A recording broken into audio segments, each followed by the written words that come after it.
எல்லாருக்கும் வணக்கம். மீண்டும் மெய்ப்பொருள் காண்க தளத்திற்கு எல்லாரையும் நான் வரவேற்கிறேன். இன்னைக்கு ஒரு சில அப்டேட்ஸ் எல்லாம் இருக்குங்க. அதெல்லாம் பார்க்கறதுக்கு முன்னாடி இன்டர்நேஷனல் மார்க்கெட் பார்த்துருவோம்.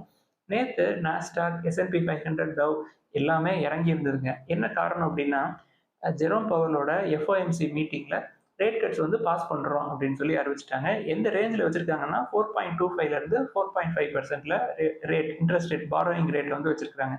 நாஸ்டாக் வந்து நேத்து ஒரு 100 பாயிண்ட் டவுனு, டவ் ஜோன்ஸ் ஒரு 136 பாயிண்ட் டவுனு, S&P 500 ஒரு 28 பாயிண்ட் டவுனுங்க. அப்புறம் பொறுத்த வரைக்கும் இன்ஃப்ளேஷனோட டார்கெட் இன்ஃப்ளேஷன் வந்து 2%. பாஸ்ட் 3 மந்த்ஸ்ல, அதாவது அக்டோபர், நவம்பர், டிசம்பர் 3 மாசத்துல ஏற்கனவே 1% வந்து குறைச்சிட்டாரு. இன்ஃப்ளேஷன் இன்னும் குறைக்கணும் அப்படின்றதுல தீவிரமா இருக்கிறாருங்க. ட்ரம்ப்போட இன்வால்மெண்ட், அதாவது ட்ரம்ப் டேரிஃப், டாக்ஸ் கட் பண்ணுவேன்னு சொல்லியிருக்கிறாரு. தென் இல்லீகல் இமிகிரண்ட்ஸ் வந்து நாடு கடத்துவேன் அப்படின்னு சொல்லியிருக்கிறாரு இல்லையா? ஸோ இது எல்லாமே வந்து பிரைஸ் வந்து மறுபடியும் மேலே தூக்குறதுக்கு சான்ஸ் இருக்கு அப்படின்னு சொல்லி அவர் நினைக்கிறாருங்க. அதனால டாக்ஸ் கட்ஸ் வந்து எண்ட் ஆஃப் த இயர்ல தான் வருமோ அப்படின்னு சொல்லி நான் நினைக்கிறேன். அதை தொடர்ந்து gold price. So gold price வந்து மறுபடியும் இன்னைக்கு ஒரு 15 அப்புங்க. நேற்று இன்னைக்கு மட்டுமே ஒரு ₹100 ஆல் டைம் ஹை கிட்ட போயிடுச்சு. 22 carat gold per gram 7610. Brent crude எடுத்துக்கிட்டோம்னா ஒரு பேரல் 76.50 US டாலருங்க ஒரு பேரல். அமெரிக்க டாலருக்கு நிகரான இந்திய ரூபாயோட மதிப்பு கொஞ்சம் சரிஞ்சிருந்தது நேற்று. சரிஞ்சு கொஞ்சம் 56ல, அதாவது 86.56 இந்தியன் ருபீஸ்ல ஸ்டெபிலைஸ் ஆயிருக்கு. க்ரூட் ஆயில் பிரைஸ்னால கொஞ்சம் ஸ்டெபிலைஸ் ஆயிருக்க மாதிரி தெரியுதுங்க. க்ரூட் ஆயில் வந்து ஒரு $6 வந்து குறைஞ்சிருக்குது. இது வந்து இன்னும் போக போக குறையிறதுக்கு சான்சஸ் அதிகமா இருக்கிற மாதிரி தெரியுதுங்க. அடுத்து நிஃப்டி 50 எடுத்துக்கிட்டோம்னா பயங்கரமா செல்லிங் ப்ரெஷர் இருக்கு. இருந்தாலும் டிஐஏ ஸ்டஃப் கொடுத்து வாங்குறாங்க. நேத்து எஃப்ஐஐஸ் ஒரு நெட் செல்லர்ஸா தான் இருந்திருக்காங்க. மறுபடியும் கிட்டத்தட்ட 2586 கோடி கேஷ் மார்க்கெட்ல இருந்து வித்து வெளில எடுத்திருக்காங்க. நான் இப்ப காலையில ரெக்கார்ட் பண்றப்ப 23,250, 60 அந்த ரேஞ்சில ட்ரேட் ஆயிட்டு இருந்ததுங்க. இன்னைக்கும் நம்ம வந்து ஏத்தி ஏத்தி கொடுக்குறோம், அவங்க விற்கிறாங்க. சடனா 120ல இருந்து சடனா 50க்கு மறுபடியும் மேல ஏத்துறாங்க, மறுபடியும் கீழே இறங்குது. இந்த மாதிரி இருக்கு. பட் நிறைய ஷேர்ஸ் வந்து பயங்கரமா கீழே விழுந்திருக்குங்க. நம்ம லிஸ்ட்ல உள்ளதே நிறைய விழுந்திருக்கு. அடுத்து இன்னைக்கு அப்டேட்ஸ்குள்ள போயிடலாங்க. ஃபர்ஸ்ட் டாடா மோட்டார்ஸோட Q3 ஃபினான்ஷியல் இயர் 25 ரிசல்ட்ஸை பார்ப்போம். சேல்ஸ் எடுத்துக்கிட்டோம்னா ஒரு 3% இயர் ஆன் இயர் ஏறி இருக்குங்க. நெட் ப்ராஃபிட் வந்து 22% குறைஞ்சிருக்கு இயர் ஆன் இயர். இதற்கு முக்கியமான காரணம் என்ன அப்படின்னா, கமர்ஷியல் வெஹிக்கிள்ஸோட ரெவன்யூ குறைஞ்சது தான். குவார்டர் ஆன் குவார்டர் பார்த்தோம்னா போன குவார்டரோட இந்த குவார்டர் ப்ராஃபிட் வந்து ஏறி இருக்கு. 63% வந்து ஏறி இருக்கு. ஜேஎல்ஆர் எடுத்துக்கிட்டோம்னா இயர் ஆன் இயர் ரெவன்யூ வந்து ஒரு 1.5% ஏறி இருக்குங்க. Commercial vehicles 8% down year on year revenue. PV sales வந்து 4.3% வந்து down net revenue. JLR volume வந்து நெக்ஸ்ட் குவார்டர்ல, அதாவது Q4 ஃபினான்ஷியல் 25ல நல்லா இருக்கும் அப்படின்னு சொல்றாங்க. டாடா மோட்டார்ஸை பொறுத்த வரைக்கும் இன்னைக்கு 8% கீழே விழுந்திருந்தது, நீங்க கன்சிடர் பண்ணிருப்பீங்க. அதோட பீக்ல இருந்து 41% கீழே இறங்கி வந்திருக்குதுங்க. ஸோ இந்த 22% ஃபாலை வந்து எக்ஸ்பெக்ட் பண்ணி தான் ஏற்கனவே நம்ம 30-40% அடிச்சு கீழே இறக்கிட்டோம்.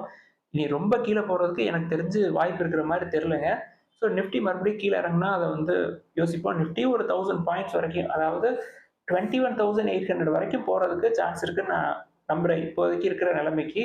தென் அந்த மீட்டிங் வருது இல்லையா, என்ன மீட்டிங், யூனியன் பட்ஜெட் வருது இல்லையா, அதுக்கப்புறம் வந்து இறங்குறதுக்கு சான்சஸ் இருக்கும். இறங்குனா அதுல ஒரு இன்னொரு 5 to 6% இறங்குறதுக்கு சான்சஸ் இருக்குங்க. நம்ம வந்து பி வேல்யூவேஷன்ஸ் பார்த்தோம்னா 8 to 9 தான் இருக்கு. இப்பயும் நல்ல வேல்யூவேஷன். ப்ராஃபிட் வந்து அப்படி ஒன்றும் புவர் கிடையாதுங்க. 5000 கோடி ப்ராஃபிட், 5000 கோடிக்கு மேல, அதாவது டிசிஎஸ் ப்ராஃபிட்ல ஒரு 45% இருக்கும். இது அது 11,000 கோடி ப்ராஃபிட்னா 5000 கோடிங்கிறது எந்த விதத்துலையும் கம்மி கிடையாது அப்படின்றத புரிஞ்சுக்கணும். அடுத்து தமிழ்நாடு மெர்கடைல் பேங்கோட ரிசல்ட்ஸ் வந்திருக்குங்க. Total business year on year 10% ஏற்றிருக்கிறாங்க. ப்ராஃபிட் வந்து 300 கோடி ரூபாய், அதாவது 6% growth year on year.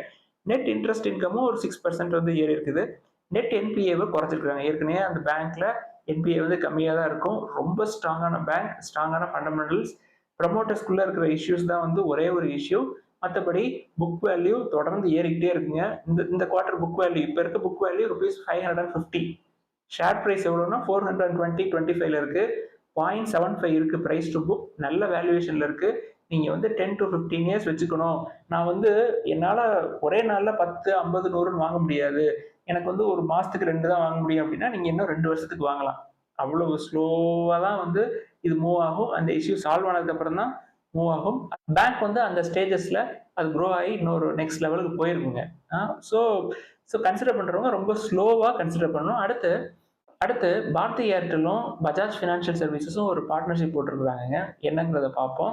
ஏர்டெல்லோட subscribers எடுத்துக்கிட்டோம்னா 375 மில்லியனுங்க. இவங்க எல்லாருமே வந்து digital network and network services வந்து எடுத்துக்கிட்டு இருக்காங்களா ஏர்டெல்ல இருந்து.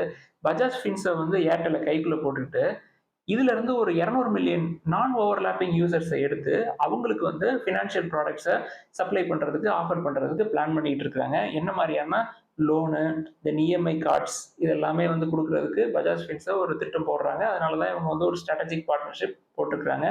நம்ம ரெண்டையுமே கன்சிடர் பண்ற லெவல்ல இல்லை. அடுத்து டிவிஎஸ், பஜாஜ், ஹீரோ இவங்க 3 பேருமே வந்து டூ வீலர்ஸ் இவில ஃப்ரண்ட் எண்ட்ல இருக்கிறாங்க. இவங்க ஒரு சைடு. இன்னொரு சைடு யார் இருக்காங்கன்னா ஸ்டார்ட் அப்ஸ் ஓலா எலக்ட்ரிக், தென் ஏத்தர் எனர்ஜி, கிரீவ்ஸ்.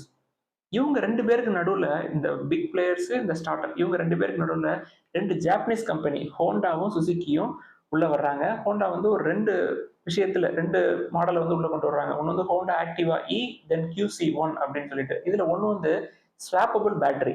நீங்க வந்து அவங்க ஸ்டேஷன்ஸ் வச்சிருக்காங்க. இப்போ 2030 நாங்கள் பெங்களூர்ல மட்டுமே ஒரு 250 ஸ்டேஷன் போடுவோம் அப்படின்னு சொல்லிட்டாங்க. அங்கே போய் நீங்கள் வண்டியை கொடுத்துட்டு காசை கொடுத்து பேட்டரியை ஸ்வாப் பண்ணிட்டு நீங்கள் வண்டி எடுத்துகிட்டு போயிடலாம். அது ஒன்று. இன்னொன்று வந்து சார்ஜ் பண்ணியும் நீங்கள் எடுத்துக்கிற மாதிரி QC1. ஸோ அவங்க என்டர் ஆகுறாங்க.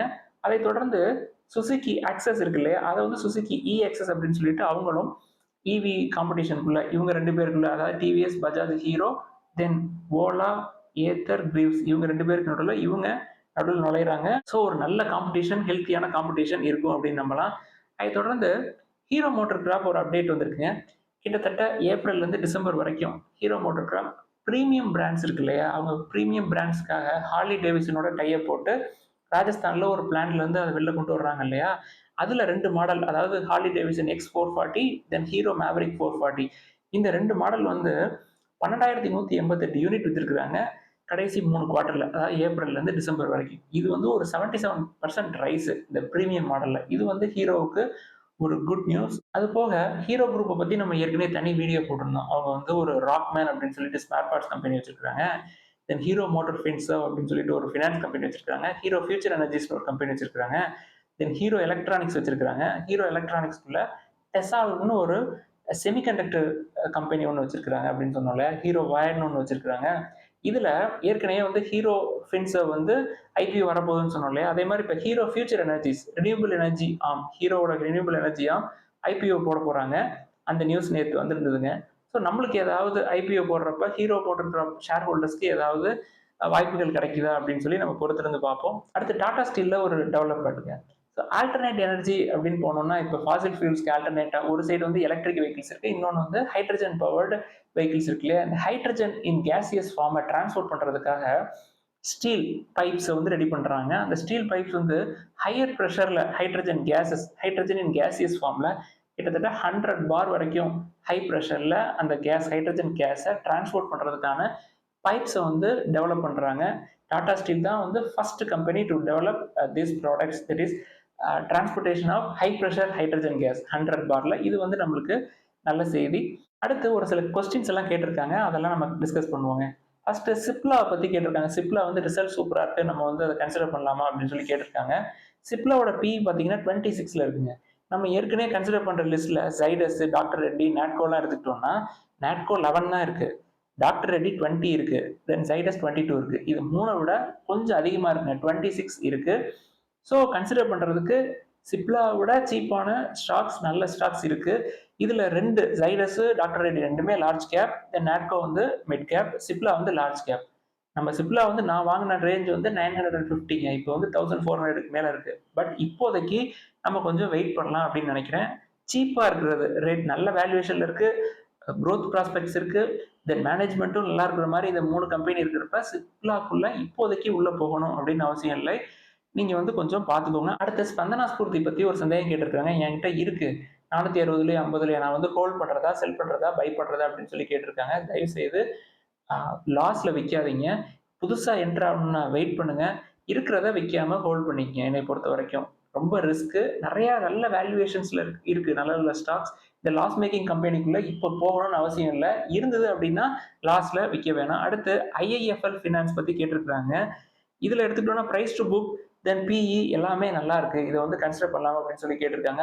எப்படி வந்து மணப்புறம்ல இருக்கிற ஒரு ஆசீர்வாதத்துக்கு லோன் கொடுக்கக்கூடாது அப்படின்னு சொல்லி ஆர்பிஐ பேன் பண்ணாங்களோ, அதே மாதிரி ஒரு சினாரியோ முற்காலங்களில், அதாவது ஒரு வருஷத்துக்கு முன்னாடி IIFL ஃபினான்ஸ்க்கு இருந்ததுங்க. நல்ல வேல்யூவேஷன்ஸ்ல இருக்கிற மாதிரி தெரியுது. அவங்களோட மைக்ரோ ஃபைனான்ஸ் செக்டரும் அடி வாங்கியிருக்கு. செப்டம்பர் குவார்டர் ஒரு 93 கோடி ரூபாய் லாஸ் மேக் பண்ணியிருக்காங்க. டிசம்பர் குவார்டர் ரிசல்ட்ஸ் வரல. ஸோ அவசரப்படாதீங்க. இது வந்து இந்த மைக்ரோ ஃபைனான்ஸ் செக்டர் வந்து ஏற்கனவே டெலிக்வன்ஸ்னால பயங்கர ஸ்ட்ரெஸ்ல இருக்கு. இந்த நேரத்துல போய் ஐஐஎஃப்எல் ஃபினான்ஸோ, ஸ்பந்தனாக்குள்ளேயோ போய் உள்ள நுழையிறது சரியில்லை. விழுகிற கத்திய கையில பிடிக்கிற மாதிரி தான். தென் ஹால் ஹிந்துஸ்தான் ஏரோநாட்டிக்ஸ் லிமிடெட் பத்தி கேட்டிருக்காங்க. ஓவர் வேல்யூடா இருக்குது. 29 இருக்கு பிஇ. ஸோ அந்த சைடு நம்ம போக வேணாம். அடுத்து சிடிஎஸ்எல் வந்து கன்சிடர் பண்ணலாமா அப்படின்னு கேட்டிருக்காங்க. நான் பல தடவை சொல்லிட்டேன். ரொம்ப வேல்யூவேஷன்ஸ் இருக்கு. பிஇ 30க்கு மேல பார்க்கவே பார்க்காதீங்க. தென் 2 பேங்க் பத்தி கேட்டிருக்காங்க. ஒன்று பேங்க் ஆஃப் இந்தியா, இன்னும் யூனியன் பேங்க் ஆஃப் இந்தியா. இதையும் பத்தி நம்ம ஏற்கனவே பேசியிருந்தோங்க. 2லயுமே ப்ரொமோட்டர்ஸ் வந்து 73, 74% வச்சிருக்காங்க. ஸோ கவர்மெண்ட் வந்து என்ன பிளான் பண்றாங்க அப்படின்னா, அந்த 75% வரைக்கும் இருக்கிற ஸ்டேக்க நம்ம வந்து 51 வரைக்கும் குறைக்கலாமா? ப்ராஃபிட்டபிள் பிசினஸ்ல குறைக்கலாமா? அப்படின்னு சொல்லி யோசிச்சுட்டு இருக்கிறாங்க. இந்த மாதிரி நேரத்துல நம்ம உள்ள போறது எனக்கு சரின்னு படலைங்க. 90க்கு மேல இருக்கிற ஸ்டேக் 90%க்கு மேல இருக்கிறத முதல்ல 75 குறைப்பாங்க. 75ல இருக்கிறத 51 வரைக்கும் குறைக்கிறதுக்கு சான்ஸ் இருக்குன்னு நான் நினைக்கிறேன். நான் இதை பல தடவை சொல்லிட்டேன். முன்னாடி இருக்கிற வீடியோஸ் வந்து கொஞ்சம் பார்த்தீங்கன்னா விளக்கங்கள் தெரியும். ஏன்னா திருப்பி திருப்பி அதையே நம்ம சொன்னோம் அப்படின்னா புதுசா விஷயங்கள் சொல்ல முடியாம போயிடும். அதனால தான். அடுத்து ஐடிஎஃப்சி ஃபர்ஸ்ட் பேங்க் வந்து நான் 76ல கன்சிடர் பண்ணியிருந்தேன். இப்போ 61, 60ஸ்க்கு வந்துருச்சு. நான் ஆவரேஜ் பண்ணலாமா அப்படின்னு சொல்லி கேட்டிருக்கிறாங்க. தாராளமாக பண்ணலாம். பட் ரொம்ப மினிஸ்குவல் குவான்டிட்டிஸ்ல நீங்க வந்து ஆவரேஜ் பண்றது நல்லது. வைத்தியநாதன் அவர்கள் சொன்ன மாதிரி அவரோட டார்கெட் வந்து ஃபினான்ஷியலா 30. ஸோ அதுக்கு இன்னும் 5 வருஷம் இருக்கு. நீங்க வந்து ஒரு 10 இயர்ஸ்க்கு மேல நீங்க வந்து ஹோல்ட் பண்ணுவீங்க அப்படின்னா தாராளமாக ஆவரேஜ் பண்ணலாம். 10 இயர்ஸ்க்கு மேல ஹோல்ட் பண்ணுவீங்க அப்படின்னா இப்போலேருந்தே ஹோல்ட் பண்ணலாம். ஆவரேஜ் பண்ணணுங்கிற அவசியம் கிடையாது. பட் நீங்க வந்து கன்சிடர் பண்ணீங்க. நீங்க ஏற்கனவே வந்து ஒரு 25 வச்சிருக்கிறீங்க. இல்ல ஒரு 100 வச்சிருக்கிறீங்க. இல்ல ஒரு 250 வச்சிருக்கீங்க 76ல அப்படின்னா, இன்னும் கொஞ்சம் கொஞ்சமா மாசம் மாசம் 5, 10ன்னு இன்னொரு 2 இயர்ஸ்க்கு வாங்கலாம். 2 இயர்ஸ்க்கு இதெல்லாம் ஃபுல்லா சரியாகுறதுக்கு 2 இயர்ஸ் ஆயிரும். To be frank. வாங்குனீங்கன்னா உங்களுக்கு ஆவரேஜ் பிரைஸ் குறையும். தென் அதுக்கப்புறம் 10 இயர்ஸ் வச்சிருந்தீங்கன்னா உங்களுக்கு நல்ல இம்ப்ரூவ்மெண்ட் இருக்குங்க. அடுத்து பிஜி இன்விட் வந்து சொன்னீங்க. அது ஒரு பாண்ட் மாரின்னு சொன்னீங்க. அந்த பாண்ட் வந்து மெச்சூரிட்டி அப்ப நம்மளுக்கு ஃபுல் அமௌண்ட் அப்படியே கிடைக்கும். அதே மாரி பிஜி இன்விட்ல கிடைக்குமா அப்படின்னு சொல்லி கேட்டிருக்காரு. அப்படியெல்லாம் கிடையாதுங்க. பாண்ட் மாதிரி தான் இது. உங்களுக்கு வந்து 3 மாசத்துக்கு ஒரு தடவ டிவிடெண்டா வரும். இதுக்கு வந்து அப்ரிசியேஷன் இருக்கும். ஷேர் பிரைஸ் வந்து கண்டிப்பா இன்னும் ஒரு 3 ஆர் 4 இயர்ஸ்ல ஷேர் பிரைஸ் வந்து மேல ஏறும். இன்ட்ரெஸ்ட் ரேட் கட் பண்றப்ப. பாண்ட் மாதிரி தான் இது. பாண்ட் அப்படியே கிடையாது. இதோட வேல்யூவேஷன்ஸ் வந்து அப்படியே குறைஞ்சு 0 ஆயிருமா அப்படின்னு சொல்லி கேட்டிருக்காங்க. அப்படியெல்லாம் ஆகாதுங்க. என்னைய பொறுத்த வரைக்கும் நான் இப்படிதான் நம்பிக்கிட்டு இருக்கேன். தொடர்ந்து இன்னும் 2 வருஷம், 3 வருஷத்துல ஃப்ரெஷ் அக்விசிஷன்ஸ் இருந்துகிட்டே இருக்கும். தென் இவங்களோட அசெட்ஸ் எல்லாமே வந்து அக்ரீமெண்ட் எல்லாமே வந்து ஒரு 20 இயர்ஸ்க்கு மேல இருக்கு. 20 years over a period of time இன்னும் அசெட்ஸ் வந்து நிறைய கலெக்ட் பண்றப்ப இதோட வேல்யூவேஷன்ஸ் கூட தான் செய்யும், குறையாது. ராஜேஷ் எக்ஸ்போர்ட்ஸ் அப்படின்ற கம்பெனி பத்தி கேட்டிருக்காங்க. ரொம்ப ரொம்ப வேல்யூவேஷன்ஸ் அதிகமா இருக்கு. பிரைஸ் டு புக் கம்மியா இருக்கிற மாதிரி தெரியுதுங்க. பட் வேல்யூவேஷன்ஸ் அதிகமா இருந்தா அந்த சைடு நான் போக மாட்டேன். தென் ஆதித்யா பிர்லா கேபிட்டல் பத்தி கேட்டிருக்காங்க. இந்த கம்பெனி வந்து மியூச்சுவல் ஃபண்ட்ஸ், தென் இன்சூரன்ஸ் எல்லாமே பண்றாங்க. நல்ல வேல்யூவேஷன்ல இருக்கு அப்படின்னு சொல்லியிருக்காங்க. பி வந்து 12 தான் இருக்கு. நீங்க வந்து கன்சிடர் பண்ணணும் அப்படின்னு நினைச்சிட்டீங்கன்னா வேல்யூவேஷன்ஸை ஃபாலோ பண்ணுங்க. பிரைஸ் டு புக் 1.61 இருக்கு. 1.5க்கு கீழே வந்தோடனே நீங்க கன்சிடர் பண்ண ஆரம்பிக்கலாம். அவர் என்ன இன்டென்ஷன்ல கேட்கிறாரு அப்படின்னா, ஸ்டார் ஹெல்த் 30ல இருக்கு. நம்ம ஏன் அதுக்காக வெயிட் பண்ணோம்? ஆதித்யா பிர்லா கேபிட்டலும் இன்சூரன்ஸ்லாம் பண்றாங்க, மியூச்சுவல் ஃபண்ட்ஸ் பண்றாங்க. ஏன் வந்து இதை கன்சிடர் பண்ணக்கூடாது அப்படின்னு சொல்லி கேட்கிறாங்க. உண்மையிலேயே வெரி குட் கொஸ்டின். நம்ம வந்து இந்த பிஇ 12 இருக்கிறத வச்சுக்குவோம். பிரைஸ் டு புக் 1.5 கீழே வந்தோடனே நம்மளே இதை லிஸ்ட்ல ஆட் பண்ணிடலாங்க. உண்மையிலேயே அருமையான கம்பெனி. நல்ல ஐடியா கொடுத்துருக்காரு அவரு. தேங்க்யூ. ஸோ இதெல்லாம் தான் பத்தி நம்ம பேசணும்னு நினைச்சோங்க. ஏதாவது சந்தேகங்கள், கேள்விகள் இருந்தா எல்லாத்தையும் எழுதுங்க. தொடர்ந்து டிஸ்கஸ் பண்ணுவோம். எல்லாருக்கும் நன்றி.